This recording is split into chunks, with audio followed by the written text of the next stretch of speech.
Hi, I'm Will Moore, and this is the second in my series of videos on how to write for solo fingerstyle guitar. In my first video, I talked about how you should come up with a melody first, and it's really important to have something that's fixed in your head. You don't even need to record it. It's memorable, it sticks, you can't get rid of it, and eventually you pick up your guitar, you work it out, and then everything else, chord sequence, the rhythms of the backing, everything is around that melody. The melody doesn't get changed.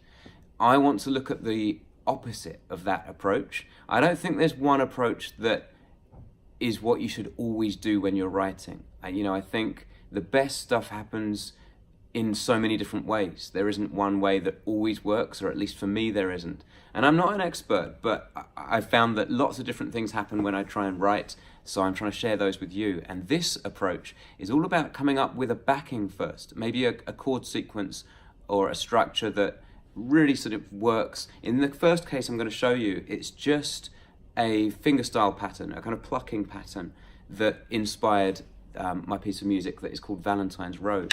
So I'm going to show you that plucking pattern first. I've done another video about how I did the tuning and the capo. Having seen Andy McKee's video of Rylan, I went and got myself a partial capo. You can watch that video on my Patreon page if you want.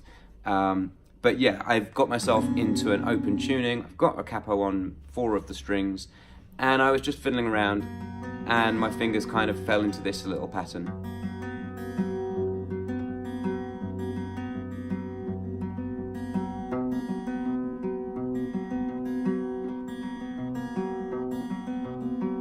Pretty simple, just open strings, in as much as I don't need my other hand. I've got a capo there, but this is all just my right hand. And I was happy with that at the time, and didn't know what else to do with that. I didn't know where that was going to go. So my approach here is just start with that.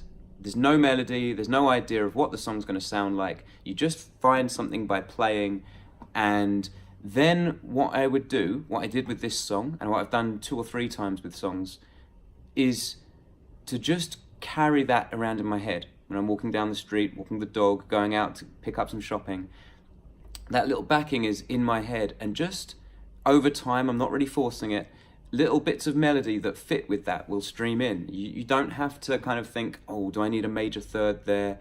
Should it descend or ascend? You don't need to get too technical. It's literally letting your head bubble with ideas, and when you've got that chord structure or backing idea, before too long something will pop in. And it did. I had a complete melody just appear in my head, and I was leaving my house, this melody just appeared in my head, and I just thought, well, that will fit that backing, and I raced back inside. So the melody is this.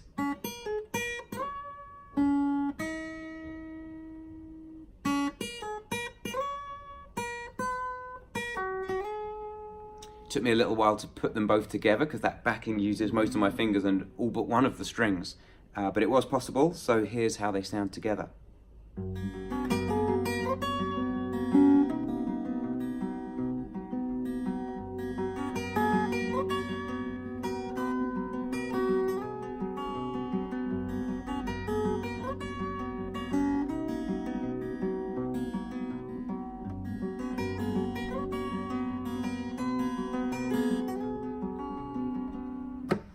So that approach can work. You need to let these things evolve sometimes. I haven't done all that much of sitting down with paper and pen, or even with a guitar, and thinking, I'm going to compose this.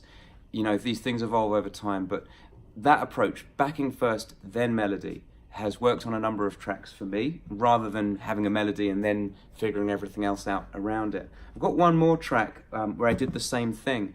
Now this is slightly different, because instead of letting a melody pop into my head, I did something that probably most people wouldn't advise you to do, which is just to reach the frets that are left over. Now that's not a classic way of writing a strong melody, and I don't know, I'll leave you to decide whether you think this is a strong melody or not. But I had another moment of coming up with a backing before I had any melodic ideas.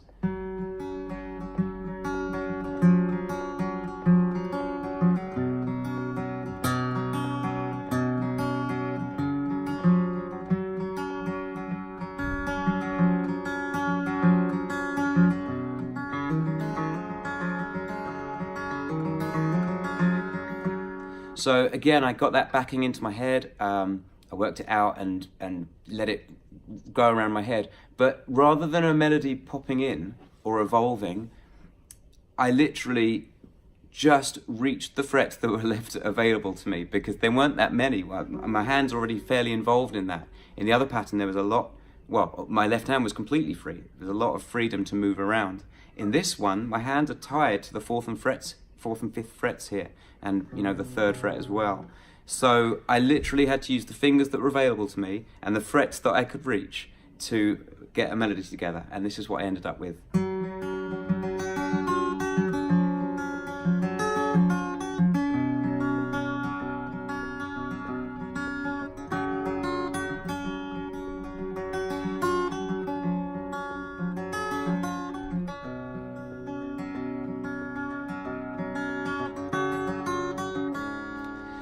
So yeah, not an earth-shattering melody, but it was an approach that has worked for me to come up with that backing idea first, find a little chord pattern you're happy with, and then either let a melody evolve in your head or literally find what will fit around that backing and write your melodies that way.